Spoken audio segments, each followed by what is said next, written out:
Tonight's presentation, normally I throw a lot of data at you and then I make a recommendation. Tonight's presentation is going to take on a slightly different approach. I want to talk about how we got to collecting the data. I'm going to give you some 30,000 foot view data points to consider. We're going to make a recommendation. And then if you wish to go into the weeds with any particular details, then I have about 30 slides that illustrates the data that we collected if you're interested in all 53 slides of the presentation. First, let's talk about how we got to this point. Just to give you a brief, it's been an interesting year. I think we could all insert our own adjective for what this year has been. The pandemic forced us to really think about different ways to instruct students, to communicate with each other, to operate business. We knew that the virtual instructional model was not going to measure up to what the Springford standard is, but we were committed to the task of supporting our students to the best of our abilities, given our hands being tied behind our backs. We predicted that there were going to be some likely outcomes of students being away from in-person instruction and not being with our students each and every day. And we tried to put as many measures in place as we possibly could, given the fact that we knew that we were going to be a little bit limited in terms of our connection with students. Our teachers, our principals, our staff did a fantastic job of trying to communicate with our kids, but we were really quite limited. We did provide as much flexibility as we possibly could for families to choose preferred learning model. We had a lot of variables we had to work through, the most of which is student and parent comfort in terms of sending their children back to school. Our focus was to do our best to stay connected to students and get them back into the buildings as soon as safely possible. If you remember, quarter one, we were all virtual except for our students with special needs, and we had a tiered reentry to get them back into our buildings. Quarter two, we brought kindergarten through 6th grade back 5 days a week in-person instruction, and 7th through 12th grade switched to a hybrid model, which was 2 days of in-person instruction, 2 days of live virtual instruction, and 1 day of asynchronous instruction. Quarter three, we kept the elementary, the K to 6 the same, but we brought back students that wanted to be back in person for more than 2 days. We have provided the opportunity for them to come back for 4 days and have that 1 day of asynchronous instruction provided to them. That was an accelerated timeline, much faster than really, quite frankly, all the schools in Montgomery County except for maybe one. And we found that we had a lot of success with that model. We knew in January that we needed to start planning. Even before we rolled out with quarter three, we knew we had to start planning for 21-22 and beyond. Okay, there we go. So we started back in February. After we got our quarter up and running, we started back in February by pulling together a steering team, which initially consisted of central admin staff, district office staff. We brought in SFEA, the SFEA leadership, and then we added on building level administration representing each level, K to 4, 5 to 8, and 9 to 12. And we started meeting, February 22nd was our first meeting, and we just talked about, the first conversation we had was, what do we need to collect to be able to make an appropriate decision, an appropriate recommendation for the board to consider? One of the first tasks that we took on was deciding what kind of subcommittees needed to be in place to collect the information. We knew this was a heavier lift than just a group of 10 of us. And what we did was, when we formed these committees, each committee chair, and we'll talk about each subcommittee created a Google Doc and shared it with me, and I shared it with the steering team, so everybody was able to look at all of the information at any time they wanted. We decided that there were 4 basic subcommittees that we needed to put in place. 21st century learning. The primary purpose from our lens was, we went through a year of very difficult times, but there was some silver lining in all of that, and pulling out what that silver lining was. What did we learn in that year that we can move forward to advance Springford and how we provide instruction? Data collection and analysis was the next group, and simply put, what information do we need to collect and how should we collect it to be able to make an informed decision? Special education, a very important committee, and that work's going to continue on. It's what do our students need, whether they're virtual, whether they're cyber, or whether they're in person. How do we mitigate things like learning loss? How do we deal with compensatory education? Those types of things were some of the things that fall under that umbrella. That team dealt with IEPs, 504s, English language learners, and GIPs as well. The last group is virtual cyber focus groups. And that was a group of folks that looked at what they did the past year, identified things that worked, identified things that didn't work, and really had a good, robust conversation about what best practices could we put in place for those types of environments. Now, those are the 4 committees that came out of the steering team, but we still had 5 other groups that were gathering and talking just in general about what happened that applied to whatever we're going to be doing in the fall. Our curriculum instruction department and administration was working on summer RAMs, which is focused towards recovery, recovering learning loss, providing opportunities for our students to gain anything they may have lost. Springford Cyber Learning Core Team meets regularly, working towards enhancing the experience, enhancing recruitment, and embedding best practices in our cyber program. Our special ed supervisors typically working on ESY, which is going to remain largely unchanged for the summer, but also what other summer and after school offerings can we offer in the fall to help our students with special needs be able to recover some of the learning they may have lost.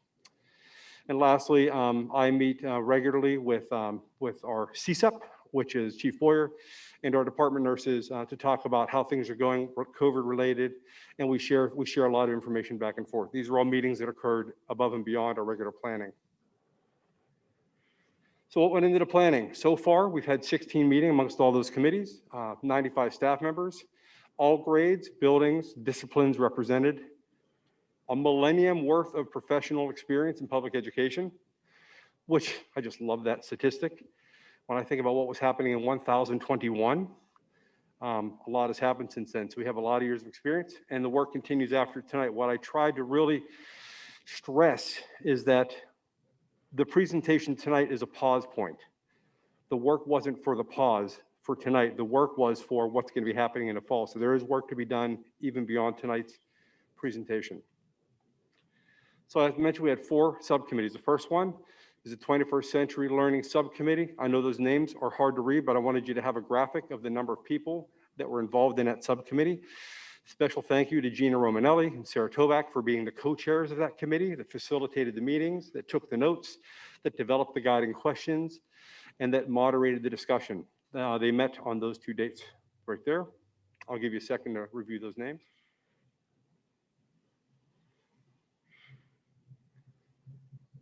Some of the key learnings, they really took a deep dive into investigating what key learnings were taken away from this year and could be implemented into future classrooms.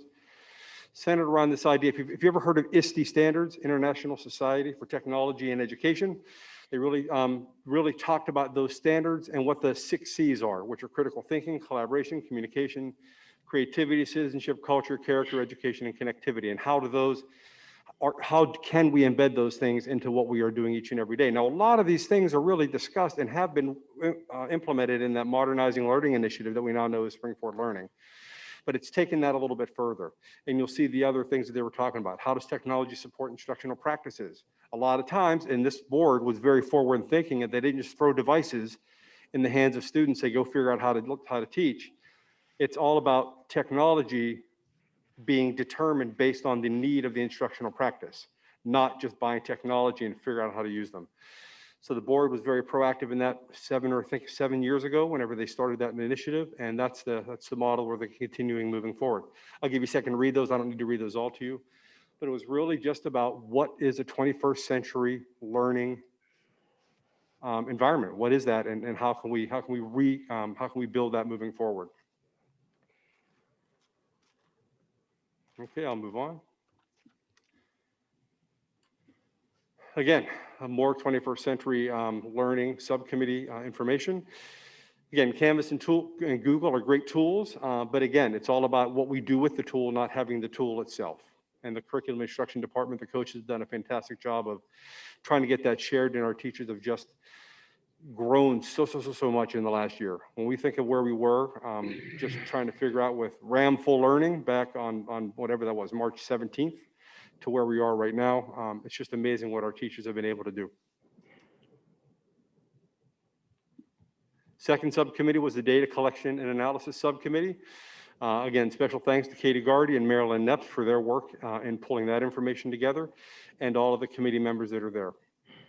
I'll give you a second to take a look at some of the names that are there.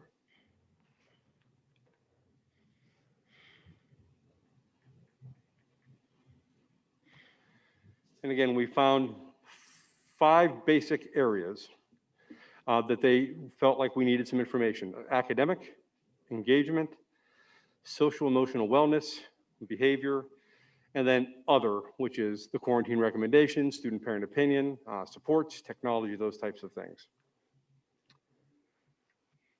A lot of the survey information that we sent out to our staff was based on these 5 areas. The next subgroup is the Special Education Subcommittee. Thank you to Amy Obelak and Molly Smith for driving that discussion. And I'll give you a second to look at all of that. That's our biggest committee. A lot of expertise in that area. That really, and the last session I was in, I popped into all the committee meetings as much as I could, but they had breakout sessions where there were some really nice engaging discussions going on a smaller scale. So they really did a lot with the technology they had and the time they had. Getting that many people together for one meeting is a challenge, but they did a fantastic job of trying to facilitate that. There were 3 slides dedicated to this. First of all, virtual instruction. The committee believes that it is very difficult to support the needs of most of our students in a virtual format. Students are inconsistent in their attendance. Technology skills are not developed enough to independently navigate the virtual platform, and lack of consistent and constant teacher supervision creates a gap in skill development, progress monitoring daily, reliably, and demonstration of skill content mastery, just to name a few areas. Secondary was professional development. There was a need for increased professional development via virtual cyber platforms. If we do decide we're going to continue with those, there's some inconsistencies with staff given roles, given the increased need in special ed populations. Again, a lot of growth has happened over the year towards working to support our students. And then from some of the larger schools where the district, within the district, there's a need for increased staffing to help support a lot of the things they're doing. And then the last bucket area for special ed is the curriculum and resources. And again, within the district, there's some inconsistencies in the buildings, being not able to provide the continuum of special education programming, certainly within a virtual environment, but also as we continue to move forward and plan for next year, making sure that we're working towards consistency in all areas, in all platforms, in all sites. Special ed teachers do not have the same access to curriculum, working towards that. And then need for skills-based curriculum, scope and sequence, and consistent implementation of the curriculum from K to 12. And that's the Special Education Subcommittee.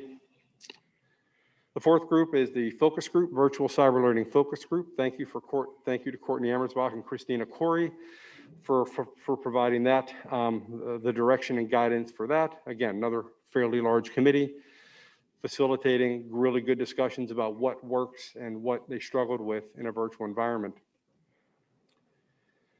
Pros and cons, there were some pros in this. You know what, we don't want to come forward with everything being negative. There were some key learnings in all of this. Small groups at the elementary level have worked better in the virtual setting due to a reduction in classroom distractions. Students at the elementary level have remained engaged in instruction in the virtual setting. Students are less inhibited than older students. They're willing to try new activities. Cyber virtual learning is still a novel experience. That obviously would wear off at some point. There's flexibility with some asynchronous learning. And lastly, some departments have stayed consistent with their curriculum in all learning models, whether they're in-person, virtual, and cyber, which is a heavy lift and admirable, to say the least. And of course, there are cons as well that they identified. Counselors are expressing concern about students' mental health. That's something that we knew a year ago that we were going to be facing. Lack of face time with students makes it difficult to give them immediate, meaningful feedback. Difficult to troubleshoot technology issues, and oftentimes that's in the moment the teacher trying to help with technology while providing instruction at the same time. Now, a lot of them worked through that and did fantastically. I'm sure they found ways to get through even still, but it was identified as a barrier. Students learning from home are not given the opportunity to socialize with peers nearly as easily as if they were in the school. We've noticed that there's a lack of accountability for students. Secondary staff is reporting more failures than in previous years, and we will discuss that a little bit more later. Teachers at the secondary level have had to significantly reduce the content and teach in some cases only to the mandated standards. And I'm going to drive this point home a little bit more later because our teachers did a fantastic job of teaching the standards, but that's not where it starts. That's not where it ends, that's where it starts. I'm going to throw some school safety statistics at you because I want to talk about our environment and how safe our buildings are. So far, since this started, we had 469 positive cases of COVID. And that would be confirmed or probable.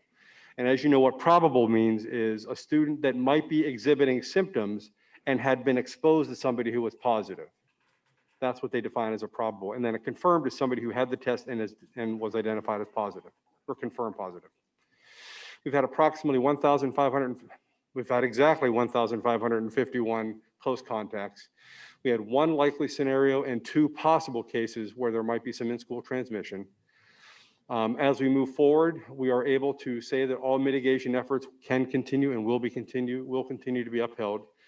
We are continually able to guarantee 3 to 3.5 feet in all settings. As you all know, the CDC has come forward with a recommendation that 3 feet is now safe in schools. And while that has not necessarily been universally adopted, it is something that schools are using to be able to open back up. Again, we are going to continue to guarantee 6 feet at lunch so that we can take masks off safely. That has not been reduced by the CDC. With masks off, they still want to see with 6 feet to ensure safety while they're eating with the masks off. Modified quarantine, you're going to start hearing about that if you haven't already. Some counties are doing this modified quarantine where if students are in school and they have a mask on, they may not have to quarantine. There are some other criteria that go in place. If they do not have a mask on, then they would have to quarantine. Montgomery County currently does not support this model, but if this is something that gains some traction or is supported by Montgomery County, that is something that we would be interested in exploring a little bit further. Next, let's talk about some of the impacts of virtual instruction. We have seen an increase in student failures.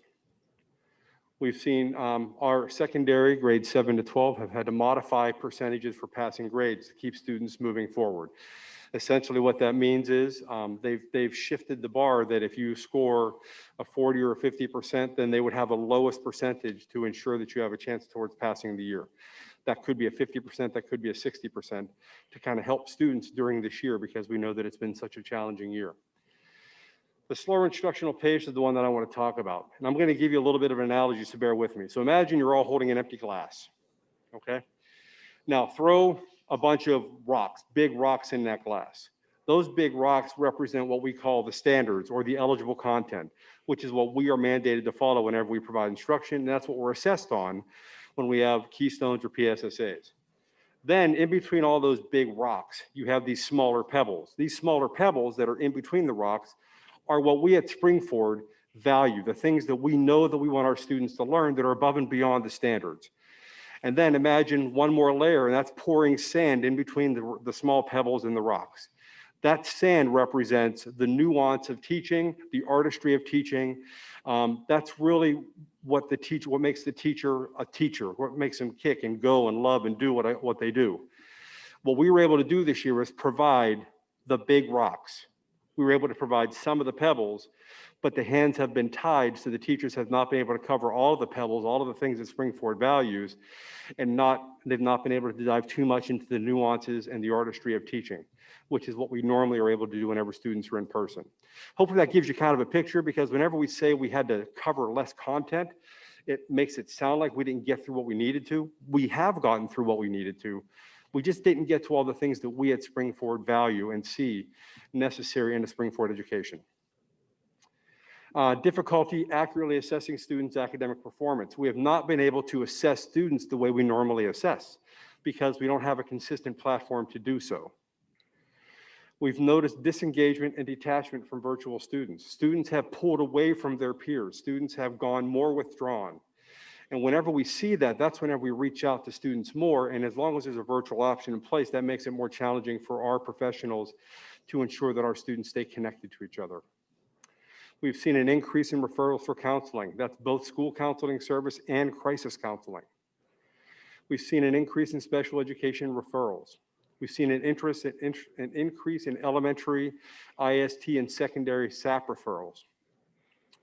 Generally, teachers are reporting that they do not know their students as well as they do on a normal year. Attendance has decreased. Our attendance rate are not as high as they normally are.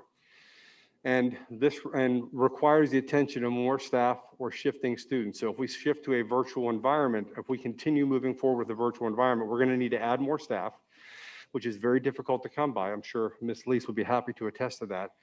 or shifting students, which means that we pull students like we did this year in the first quarter. We reshuffled the deck and put students with different teachers to be able to accommodate both in-person and online instruction, neither of which are favorable and are things that parents have expressed concerns about. So those are the big impacts we noticed this year. That's all supported by the remaining 30 slides of data. That's more or less the synthesis, what you're seeing right there.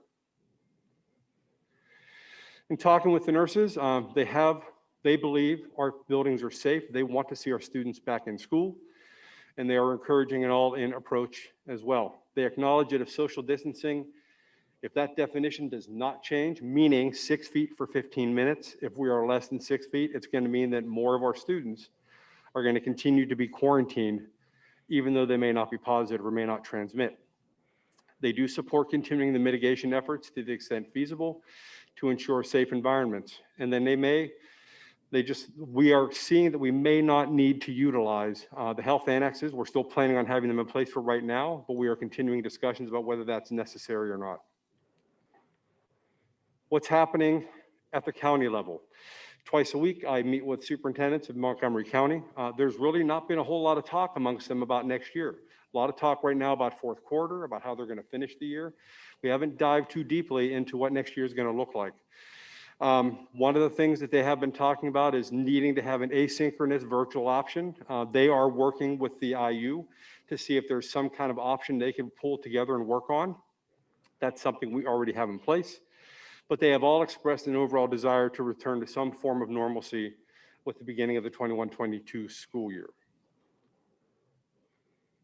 So after saying all that and that kind of surface level discussion, our recommendation, administration and the association's recommendation is 5 days of in-person instruction for all of our students with additional supports, which I'll talk about in a minute, with a commitment and very limited switching to and from Spring-Forward Cyber Learning, which would be the cyber option that we would like to have in place. Enhanced Spring-Forward Cyber Learning options for students not comfortable with in-person learning. One of the things that came out of the surveys was some of the concerns with Spring-Forward Cyber, namely a lack of a connection to students. We'd like to see about putting in some option for some connection, some synchronous time. And what I mean by that is possibly office hours, or if our teachers are experts in their craft, if they see a particular area, it does not lend itself well towards asynchronous instruction, maybe they provide an optional weekly seminar on a particular topic so that they can get that synchronous time with the students to help them learn and move forward on the asynchronous environment. And those are just options, not necessarily what needs to happen. Then there's also another layer that we can consider, whether you're familiar or not with the idea of homebound instruction. If students have a medical reason, they can be homebound. They could go homebound for up to 3 months, and they can receive 5 hours of in-person instruction with a teacher, one of our Spring-Forward teachers. We can layer some sort of similar model in there for students that cannot be in the school, but need to have some teacher connection. There are options that are available to us there that we can look at. Of course, that does cost a little bit of money to make that happen, but it's if that's what our students need and they don't have the ability to be in school, it's something we can discuss on a need-by-need basis. And of course, we have to always have a plan B. We always have to have something in place because we don't know the direction or the trajectory of this pandemic. We believe we're nearing the end of it with the vaccines that are available, with the vaccines that are promised, with moving towards herd immunity. But if that ends up not being the case, we're seeing that we need to have an emergency instructional plan in place. And we're looking at that from 2 tiers. The first one would be if we were mandated to be closed. If schools were mandated to be shut down, our option would be a fully virtual synchronous experience for our staff, K-12, for our students and staff K-12. If we are required to reduce our population of in-person instruction, our recommendation would be to go back to a hybrid model where we have 2 days of in-person instruction and 3 days of asynchronous instruction. Now, there are some caveats with that. The additional supports that we want to see in place. We'd like to see, and a lot of this, in talking with Jim Fink, if not all of this, can be covered by the ESSER funds that we're talking about. We see a need for contracting for additional school psychologists. We need to deal with the rising cases in mental health. We need to deal with we need to bring on additional behavioral specialists. We need to bring on additional school counselors, crisis counselors. We need to potentially discuss adding nursing staff if we're going to have large numbers of students needing contact tracing. We need to put additional supports in place for social emotional learning. We need to expand our summer offering for credit recovery and mitigating learning loss. And then we need to put summer and fall supports for students with special needs. And that could be in the form of compensatory education or just because it's what we need to do for students. And like I said, Jim Fink, a lot of this, if we can tie it to COVID, then we can tie it to that grant, and Jim and Mary are the experts on what that looks like and what's going to cover. A little bit about the emergency instructional plan. First of all, we would want to have a date in place where we have to make a decision if we're going to go to that emergency instructional plan. Clear criteria for why we would switch to the emergency instructional plan, which would have to include a directive from Montgomery County Office of Public Health and/or PDE that we need to shut down. This is not something that we would support. We would just say we need to do this. This would be something that we would do if we are told that we have to have some sort of an action aside from an all-in option.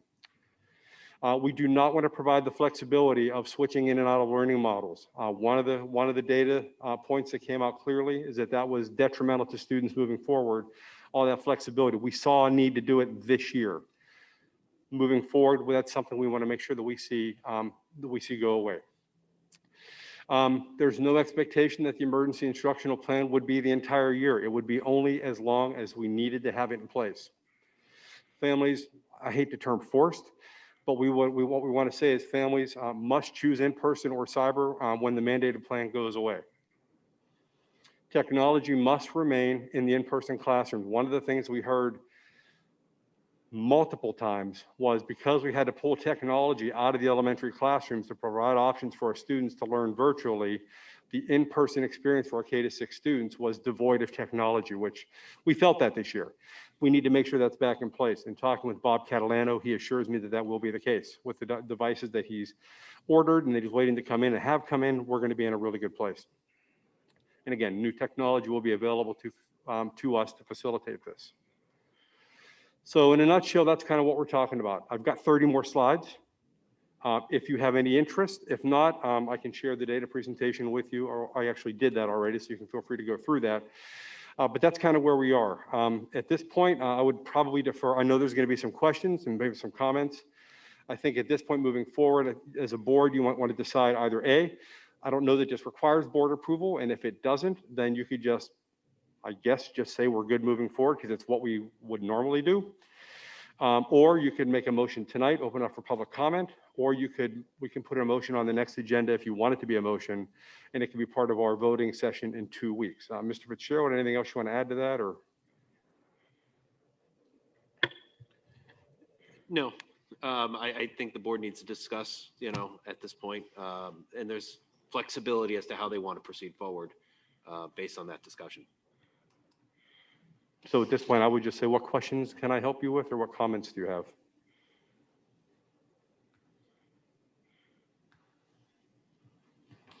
Well, I just want to thank you. I thought that was a great presentation with a lot of really great information, and I did look over all your data slides, which were very informative and a lot. So I just am happy we're not sharing all the minutia. I think you distilled it very well.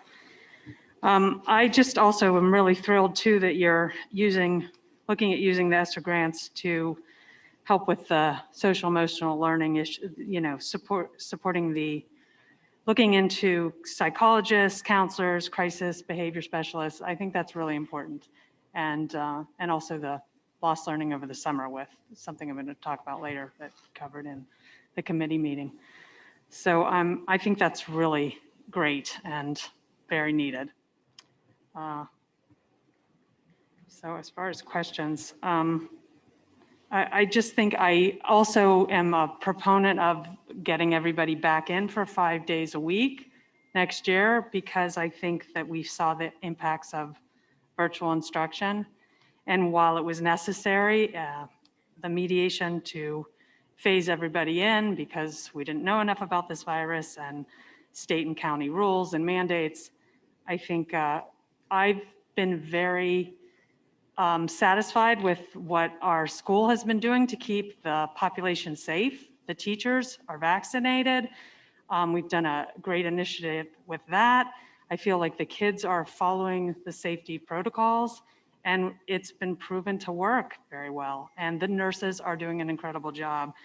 So if the nurses support the all-in approach, I think that's a great idea. Could you briefly give a little bit more information on the credit recovery program over the summer? You know, without going into a lot of detail, but I found that to be an interesting idea. So traditionally, Spring Forward has essentially an online summer school that is geared towards credit recovery, and they use the platform Eduseer to do that. And what they do is they'll work with a modified curriculum to get them the basics that they need to be able to pass the course and allow them to move on. That's essentially what it is in a nutshell. Okay, thank you. Yep. Mr. Rizzo, Yes, sir. there was a near the end of the slide, the additional support. Is there a projected cost? I know there was discussions regarding potential grant coverage there, but do we have a worst case scenario we're looking at, or a ballpark we're looking at to provide that additional support? That's a good question, Mr. Jackson. I do not have that exact dollar figure at this time, but what I will have is as we discuss more internally about what that's going to look like and how we're going to provide those supports, we will be bringing that number forward by way of a board update in the future. All right, could we also do the same for projected technology costs, just so we know what we're looking at big picture? I mean, I think the presentation was very good, excellent, matter of fact. But I would like to get an idea of what the potential cost is across the board, just so we know what our full exposure is. Fair enough. Thank you. I want to add on to what Mr. Jackson and what Mrs. Fazzini had said about those new positions there that would be paid for by the ESSER grant. As Mr. Fink said earlier, when referencing the grants, it's a one time. So these people would not be here to stay permanently then. They would only be here for the interim. What is the thought behind that? So, and I don't want to step too far out of my lane with this because Mrs. Lease would have to be involved, but generally speaking, if we contract with outside services to do that, it's for the time that we need them. And if we need them for 2 years, then we contract for 2 years and then that money goes away and so does the expense. The other option is to consider hiring if we know there are going to be some retirements coming up, and then you would just somehow backfill that way. And that's the part where I'm out of my depth. I would defer to Mrs. Lease to speak to that a little bit more. But what I'm proposing would be contracting services. And then you also said that the nurses are in favor of this also. You did consult with them and with the teachers. Did you talk with them as well? Yes, we talked, both the nurses and SFVA is on board. Yes.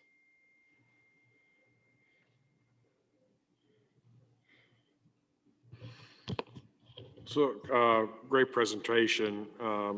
Couple questions, and I totally agree with because we've been talking about this, and I know Linda's going to provide an update as far as from the curriculum meeting, addressing a recommendation or thoughts regarding learning loss over the next few months.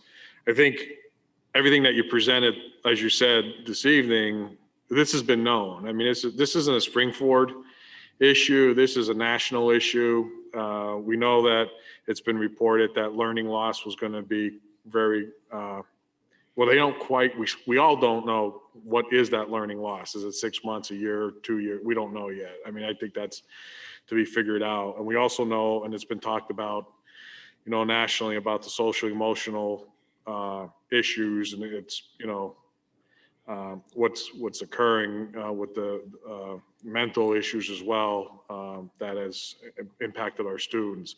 So I totally agree that we need to bring in additional counselors, crisis managers, whatever it may be, to, you know, focus on. And I believe this is probably a 2 to 3 year.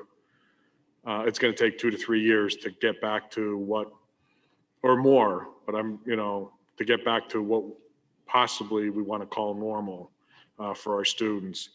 I'm also concerned with the IEP and the 504 plans and all our students with special needs and our students with autism, and addressing the possible, I don't know what word I want to say, but I'll say learning loss as well over this period of time. I think that we have work to do as well, and I want to make sure that we put the same emphasis on that as well, as far as we have a whole student population with special needs that we need to evaluate. And I know we've talked about this in the past about getting the evaluations done, making, new IEP or 504 addressing, making updates or changes to those plans as well. So I would suspect that we're going to have to bring in services as well to help with that population of students, to make sure that we get them back to the levels that they should be at, or where they should be at as well with those services. I think that what I didn't see in your presentation, and I don't know, is I am curious to do about a parent, where are they at from, when we've done surveys.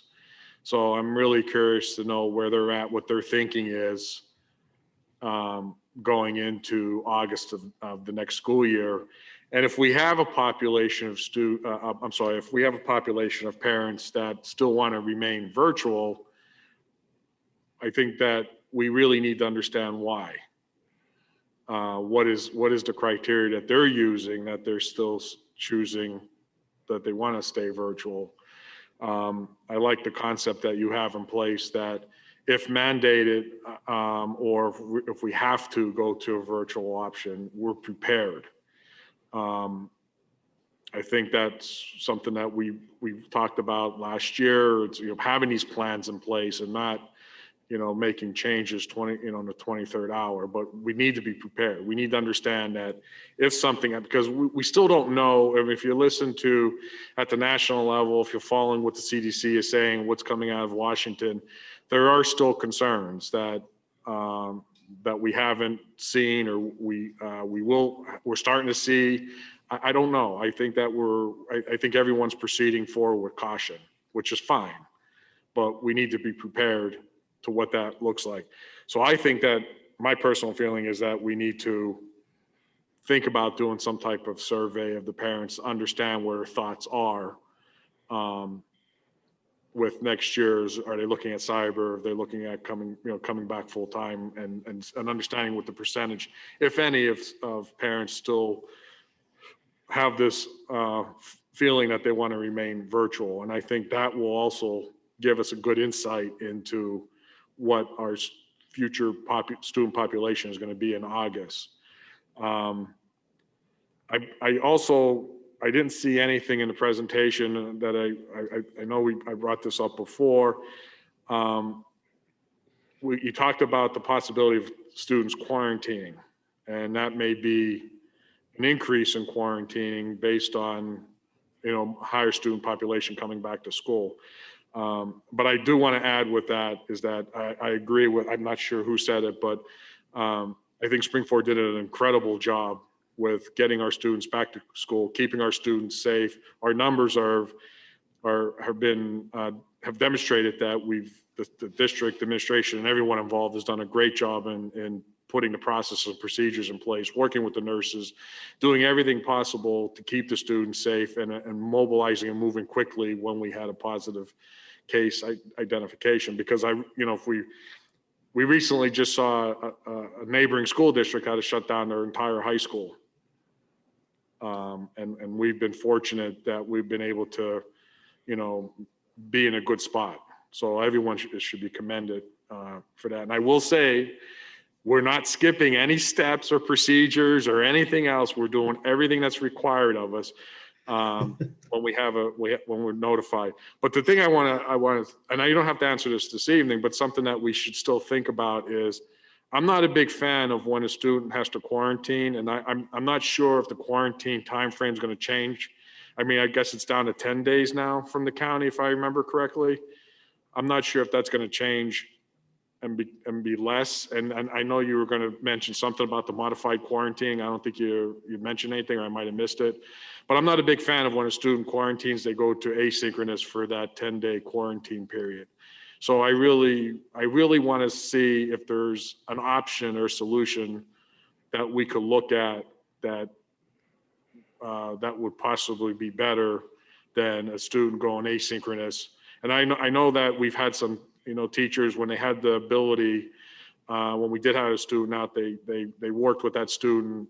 They put the extra time in to make sure that student stayed, which the teacher should be commended for that. But I still want to see if there's an overall district policy that when a student goes out on quarantine, that they're not asynchronous for 2 weeks.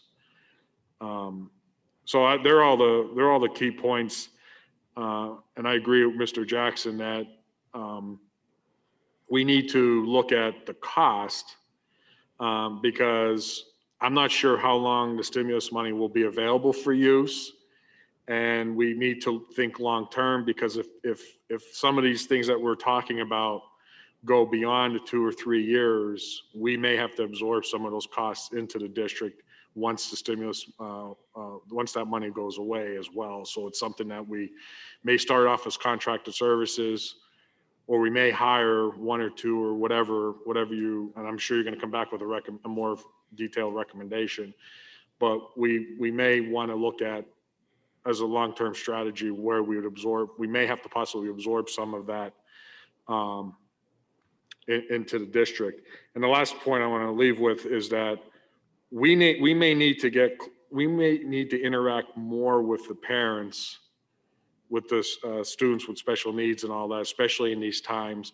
And I recently saw a neighboring school district that has in place like a parent advisory type group, where there's the parents have regular meetings, monthly or quarterly, whatever it may be, where it's a joint effort between the parents, some administration, and some of the special ed directors working together to make sure that everyone's on the same page, making sure that, issues are being addressed, process and procedures are being, employed consistently, wherever it may be. So I know there's another district that actually has that and put that in place. I'm not sure if they put that in place prior to COVID, but I know that that's been put in place. And I think it's something that we should definitely look at, because that's a whole student population that we should understand and make sure that we're addressing that as well. And if you don't mind, offline, maybe let me know what the name of that district is, and I can reach out and find out how they implemented something like that. Yeah, definitely.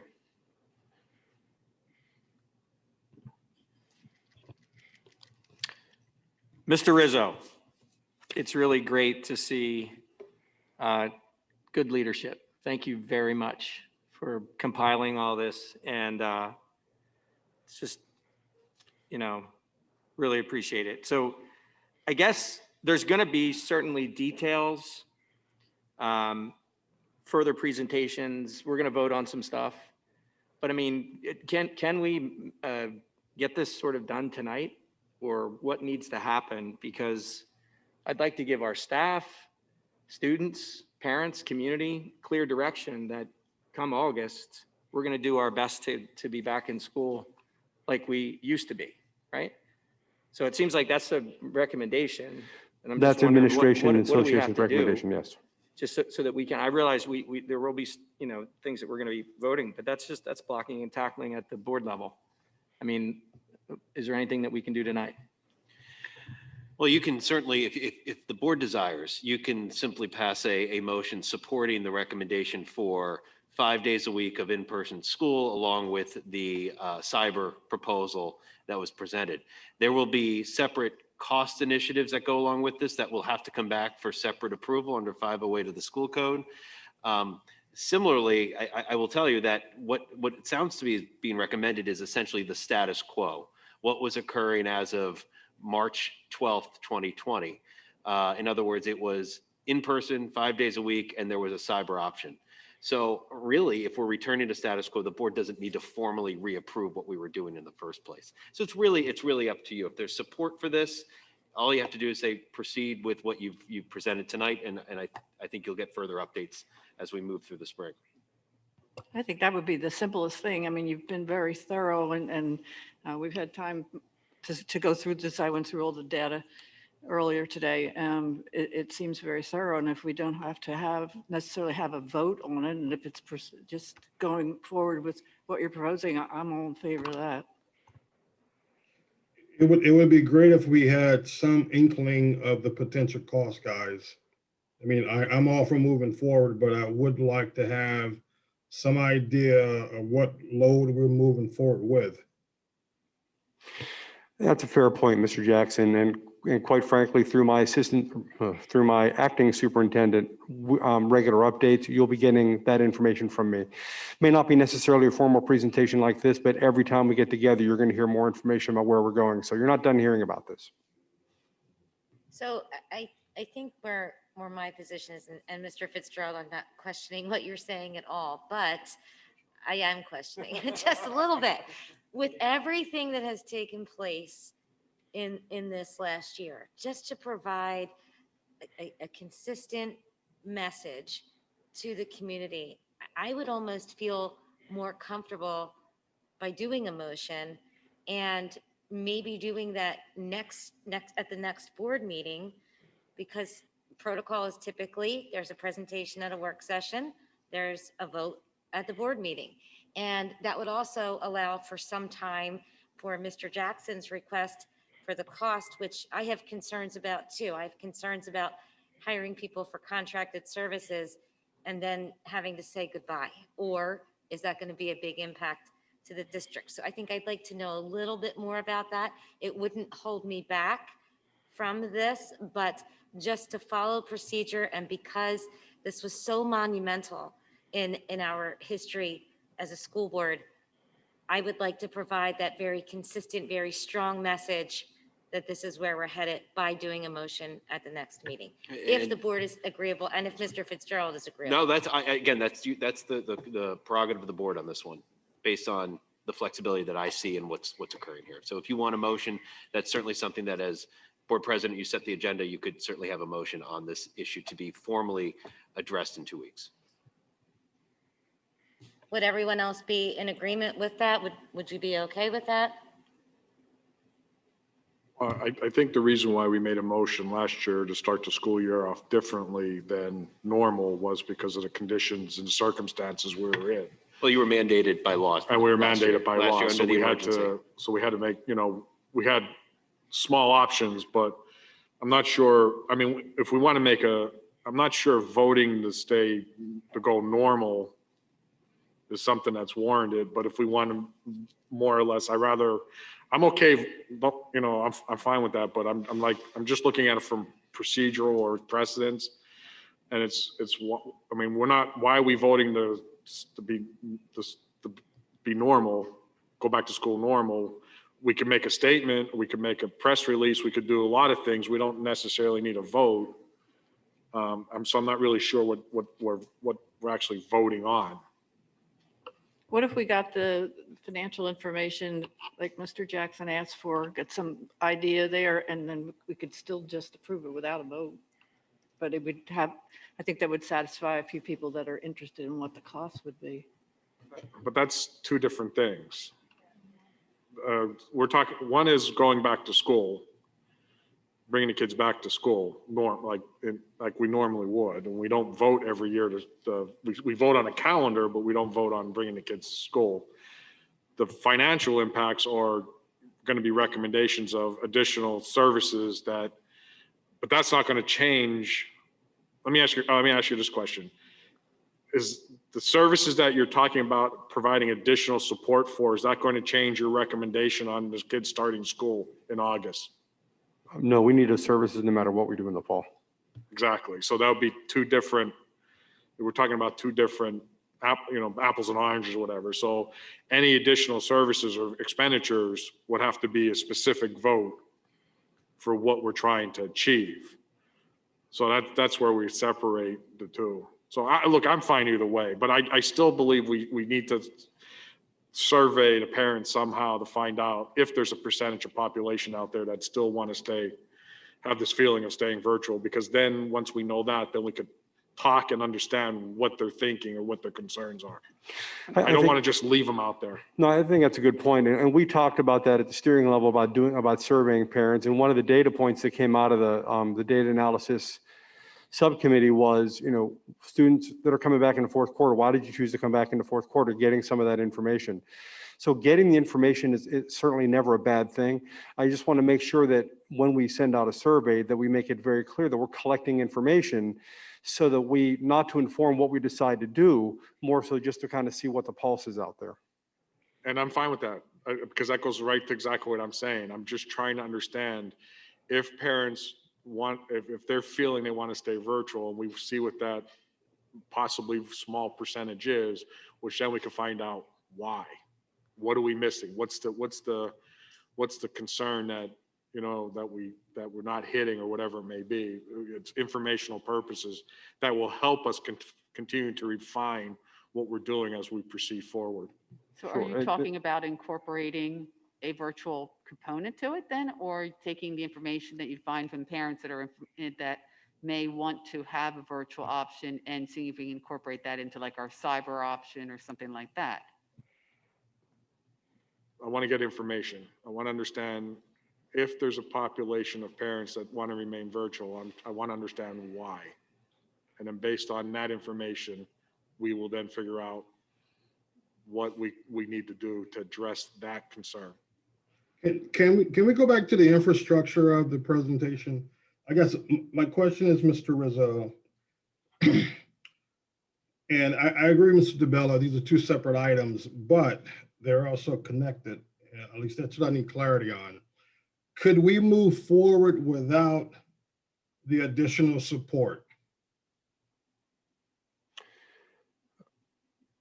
You mean with any option? No, I guess basically my concern here is, have we boxed ourselves in, or are we boxed in from the perspective that the recommendation, the desire to move forward is based on the additional support having to be there?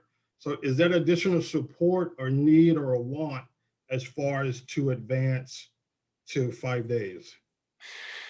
So let me try and address this. If you're at all familiar with a title services or RTI model in the pyramid, so you have tier one, tier two, and tier three. So for me, tier one is the all student group, and that is, we need to get all of our students back in school so we can see them, we can service them, we can support them. Tier two is usually about 15% of the population that are going to require some extra services. Whether we have a virtual option or not, those students are still going to need extra services. So we need to put something in place to support them. And then tier three, which is usually about 5% of your population, they require very intense tier two, tier one, and additionally tier three supports. So for our recommendation, we need to have those supports in place regardless of what we do. If we're in person, we satisfy tier one, which is 80% of our population. And then with the tier two and tier three supports, we can deal with our most intensive students at the same time. Does that answer your question? Yeah, I can take that. So the next hard question becomes, this additional support, is this everything that you need? I knew you were going to ask that question. Of course. I would say and you can come back at a later date and give an answer, but I would really like to know that this is everything going in. Yeah, I would just say at this point, and again, I said the work isn't stopping now. So the answer is not yet. I'm not willing to say that this is everything we need yet. I'm willing to say this is a really good start to get us closer. Okay. All right. Thank you, sir.